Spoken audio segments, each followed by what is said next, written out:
జనాలు తనపై పెట్టుకున్న నమ్మకమే అతడి పెట్టుబడి. ఆ నమ్మకంతోనే ఘరారా మోసానికి స్కెచ్ వేశాడు. ప్రజలను ఆకర్షించేందుకు ఓ కొత్త పథకాన్ని తీసుకొచ్చాడు. పెట్టుబడి పెడితే లాభాలే లాభాలు అంటూ ఊదరగొట్టాడు. తక్కువ టైంలో ఎక్కువ సంపాదించొచ్చని లెక్కలు వేసి మరీ వివరించాడు. నిజమేనని మధ్యతరగతి ప్రజలంతా తమ కష్టార్జితాన్ని అతని చేతుల్లో పెట్టారు. 2-3 ఏళ్లు గడిచాయి. ఆ తర్వాత ఏమైందో మీరే చూడండి. మణికంఠ జ్యువెలరీ గుంటూరు జిల్లా తెనాలి గంగానమ్మపేటలోని పాత శివాలయం గుడి వీధిలో ఉంది షాపు. ఇదిగో ఇక్కడ ఫోటోలో కనిపిస్తున్న ఇతడే జ్యువెలరీ యజమాని పేరు కొల్లూరు ఉదయ Venkateswararao.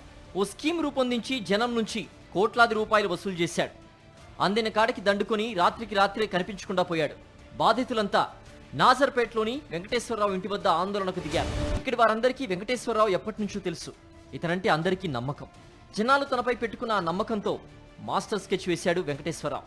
Manikanta mutually cooperative and credit society ఏర్పాటు చేశాడు.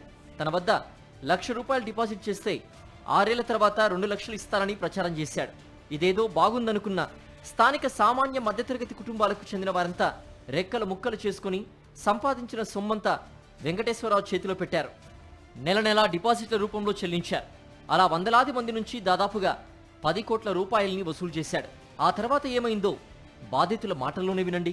చంపేయడం, ఒక్కొక్కరి దగ్గర 10 లక్షలు, 5 లక్షలు, 2 లక్షలు, 3 లక్షలు అటు కట్టించుకుని చంపైపోయాడు. అంటే ఫిక్స్డ్ డిపాజిట్ చేస్తే డబుల్ ఇస్తానండి. 6 సంవత్సరాలు. కానీ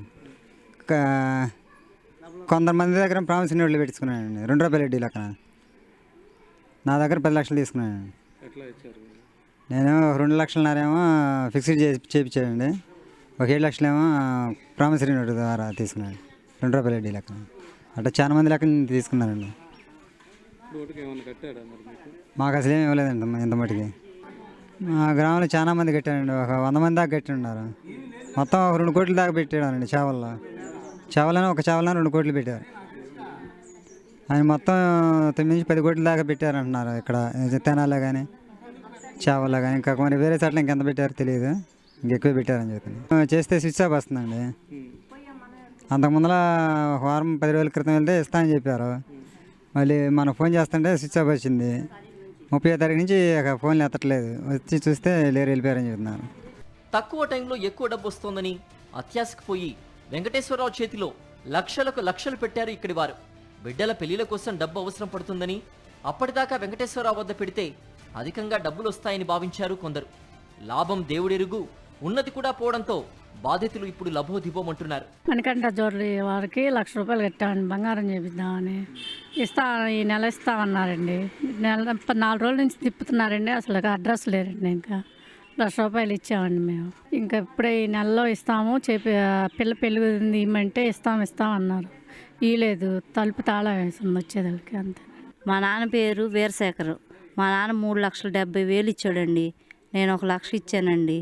చేవల్లో మణికంఠ జ్యువెలరీ బ్యాంక్ పెట్టారండి. దాంట్లో కట్టాము. కట్టి కూడా 4 సంవత్సరాలు అయింది. ఇదిగో ఇస్తా, అదిగో పోయిన నెల 10వ తారీఖు నుంచి అడుగుతున్నాం డబ్బులు ఇవ్వమని. వచ్చిన నెల చివరికి ఇస్తాను అని అన్నాడండి. అప్పటి నుంచి అడుగుతుంటే ఇక 29వ తారీఖు ఫోన్ ఎత్తాడు. 30వ తారీఖు నుంచి ఇక ఫోన్ స్విచ్ ఆఫ్ చేసేసాడు. ఇక 30వ తారీఖు నుంచి తిరుగుతూనే ఉన్నాం డబ్బుల కోసం. వెంకటేశ్వరరావును జనాల్ని ఎంతగా నమ్మించాడంటే సామాన్యుల కుటుంబంలో సంపాదించే వారంతా ఎంతో కొంత తన వద్ద పెట్టుబడి పెట్టేలా చేశాడు. అలా వీలైనంత ఎక్కువ మంది వద్ద కోట్ల రూపాయలు వసూలు చేశాడు. 10 lakhs శ్రీ మణికంఠ జ్యువెలరీస్ వాళ్ళకి వడ్డీకి ఇచ్చాం. వాళ్ళు 15 years నుంచి మా డాడీకి బాగా పరిచయం. ఆ పరిచయం మేరకు 10 lakhs వడ్డీకి అడిగితే ఇచ్చాము. ఇచ్చి అంతకుముందు కూడా ఇలా ఇస్తూ ఉన్నాం.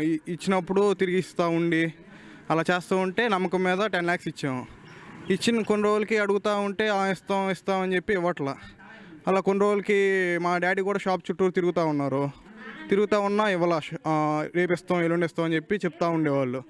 లాస్ట్కి ఒకరోజు కాల్ చేసి స్విచ్ ఆఫ్ వచ్చిందని చెప్పి ఇంటికి వస్తే ఇంటి పక్కన అడిగితే తాళం వేసి వెళ్ళిపోయారు. ఎక్కడికి వెళ్ళారో తెలియదు అని చెప్పి అన్నారు. కావాలో బ్యాంక్ పెట్టారు సార్. ఆ బ్యాంకులో మేము కడతా ఉన్నాం. అది society bank, Manikanta society bank అని చెప్పి బ్యాంక్ కూడా పెట్టారు. ఆ బ్యాంకులో కూడా నెల 500 అలా నా పేరు మా అక్క పేరు మీద కట్టేవాళ్ళు మా డాడీ. అది కూడా కట్టాము. అదో స్కీమ్. అవి కూడా పోయినాయి మొత్తం.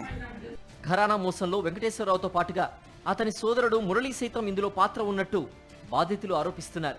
డిపాజిట్ల రూపంలోనే కాదు, బంగారు నగలు తాకట్టు పెట్టుకుని రుణం ఇచ్చే క్రమంలోనూ అనేక మోసాలకు పాల్పడినట్టు వెంకటేశ్వరరావుపై ఆరోపణలు వస్తున్నాయి. బాధితులంతా ఆందోళనకు దిగడంతో వెంకటేశ్వరరావుపై పోలీసులు కేసు నమోదు చేశారు. మరోవైపు వెంకటేశ్వరరావు ఐపీ దాఖలు చేసినట్టు తెలుస్తోంది.